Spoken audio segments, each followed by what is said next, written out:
بسم اللہ الرحمن الرحیم جی بختاور مائی کی کرخت آواز کی گونج سے جیسے چڑیاں بھی سہم کر اپنے گھونسلوں میں بیٹھ گئی تھی۔ رافعہ نے اپنے ماتھے کا پسینہ دوپٹے کے پہلو سے پوچھا اور تھوڑا سا گھونگھٹ نکال کر مری ہوئی چال چلتی بختاور مائی کے سامنے جا کھڑی ہوئی۔ جی اماں بھی، اس کی آواز مدھم تھی۔ اماں کی بچی کہاں مر گئی تھی؟ 1 گھنٹے سے آوازیں دے رہی ہوں، خلق خشک ہو گیا ہے میرا، مگر تجھے کیا پرواہ، تو مہرانی بنی پھرتی ہے۔ بڈھی ساس موجود ہے نا چوکیداری کے لیے؟ اس نے حسب عادت بہو کے لتے لینے شروع کر دیے۔ رافعہ یہ سب سننے کی عادی ہو چکی تھی۔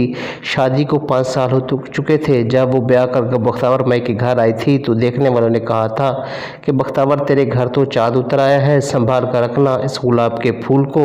مگر بختاور مائی کا کڑوا مزاج سبھی کے علم میں تھا۔ چند دن تو رافعہ کے ناز اٹھاتی رہی، مگر آخر بہو تو بہو ہوتی ہے۔ جلد اس نے مہربان ساس کا لبادہ اتار پھینکا اور ایسی ظالم اور جابر ساس بن گئی کہ رافعہ کا گلاب سے چہرہ کملا کر رہ گیا۔ وہ بختاور مائی کی آواز سن کر ہی کھانپ جاتی۔ اس کا شوہر احمد ایک بہت کمزور بزدل سا انسان تھا اور ماں سے بیاہ ڈرتا تھا۔ اگر بختاور مائی رافعہ کو لعن طعن کرتی یا اس پر ہاتھ اٹھاتی تب بھی احمد لاتعلق سا مٹی کا بدھو بنا ایک طرف بیٹھا رہتا، نہ ماں کی طرفداری کرتا اور نہ بیوی کی۔ وہ قطن کا جانبدار رہتا تھا۔ اس کا یہی رویہ رافعہ کے لیے نہایت اذیت کا باعث تھا۔ ماں کے سامنے بولنے کی ہمت نہ تھی تو کم از کم تنہائی میں اس کے زخم پر مرہم رکھ سکتا تھا۔ ہمدردی کے 2 بول پا کر رافعہ اپنے سارے دکھ بھول جاتی، مگر رافعہ سسکتی رہتی، اپنی چوٹوں کو سلاتی رہتی اور احمد کروٹ بدل کر سو جاتا۔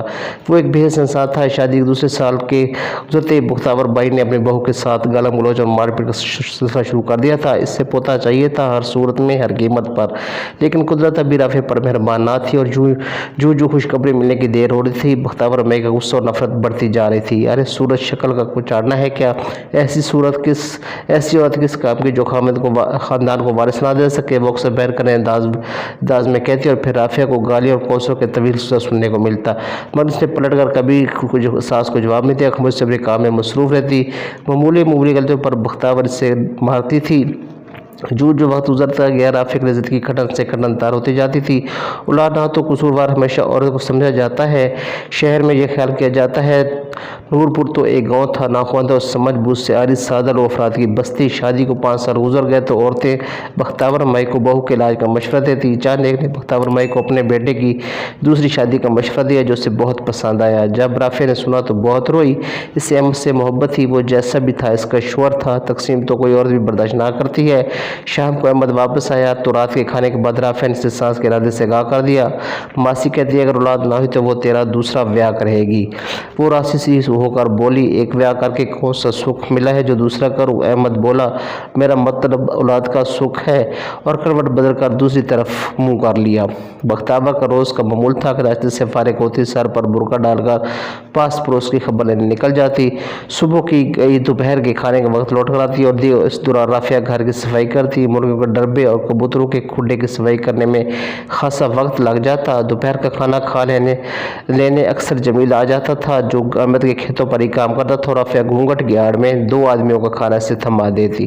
دوپہر کے کام سے نپٹ کر وہ کپڑے دھونے بیٹھ جاتی۔ کام کاج کا طویل سلسلہ تھا جس سے رات کے ہی فرصت ملتی۔ اس روز بختاور مائی کی طبیعت کچھ خراب تھی، سر پر دوپٹہ لپیٹے بستر پر پڑی تھی۔ تھوڑی دیر میں محلے کی چند عورتیں آ گئیں بختاور مائی کی باز پرسی کرنے کے لیے۔ اس کے کمرے میں بیٹھ کر باتیں کرنے لگی۔ رافعہ کمرے کے قریب سے گزری تو اس نے سنا کہ ماسی زینب خاصی تیز آواز میں کہہ رہی تھی، نہیں بختو، میں تو صاف کہہ دوں تیری بہو کے ہاں کبھی اولاد پیدا نہ ہوگی۔ تیری بہو بھانج ایسی کشمکش میں ساتھ گزر گئے، اس کی کھوک سونی کی سونی ہی رہی، اس کے نصیب میں شاید کوئی پھول نہ تھا۔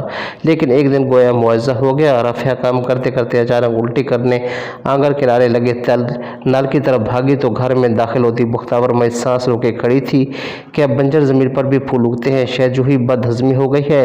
موسم ٹھنڈا ہونے لگا ہے۔ بختاور مائی امید اور ناامیدی کے درمیان کھڑی تھی۔ جب وہ اٹھی تو اس کا چہرہ پیلا پڑ گیا تھا اور وہ بمشکل باورچی خانے تک پہنچی۔ بختاور مائی بھی اس کے پیچھے پیچھے اندر آ گئی اور بولی، کب سے یہ الٹیں لگی ہیں تجھے؟ یہی کوئی 10-12 دن سے۔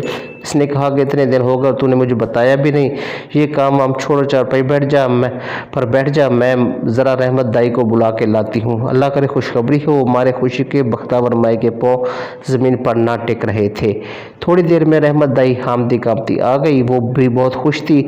اس نے کمرے میں جا کر رافعہ کو دیکھا اور پھر بہرا کر مسرت بھری آواز میں اطلاع دی، ٹھہرو مبارکاں بختاورے، تیرے گھر پوتا آنے والا ہے۔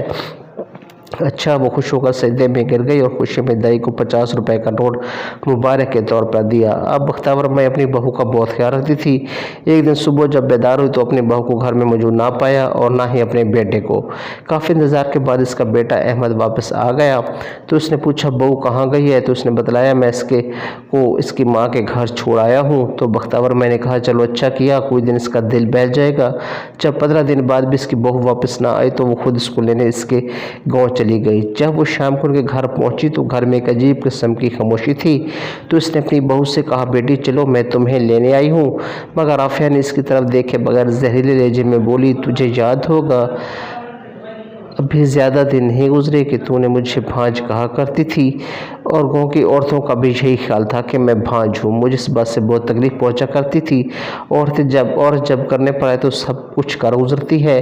میں نے یہ ثابت کرنے کے لیے کہ میں بھانج نہیں ہوں بلکہ تیرا بیٹا احمد ہے، جمیل کے ساتھ تعلقات استوار کر لیے، اور اب دیکھو میں جمیل کے بچے کی ماں بننے والی ہوں، اور میں نے یہ بات احمد کو بھی بتا دی ہے جو کہ مجھے 3 طلاقیں دے کر یہاں چھوڑ گیا ہے۔ اب میرا 4 ماہ بعد جمیل سے نکاح ہے جو میرے آنے والے بچے کا باپ ہے۔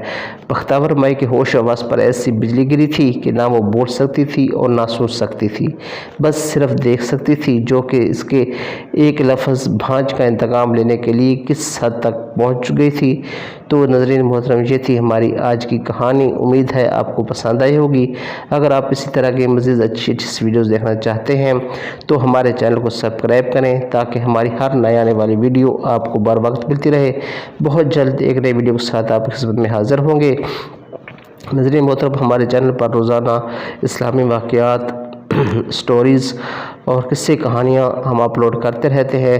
اگر آپ روزانہ دیکھنا چاہتے ہیں اور اپڈیٹ حاصل کرنا چاہتے ہیں تو گھنٹے کے نشان کو دبا دیجئے تاکہ ہماری ہر نئی آنے والی ویڈیو آپ کو ملتی رہے۔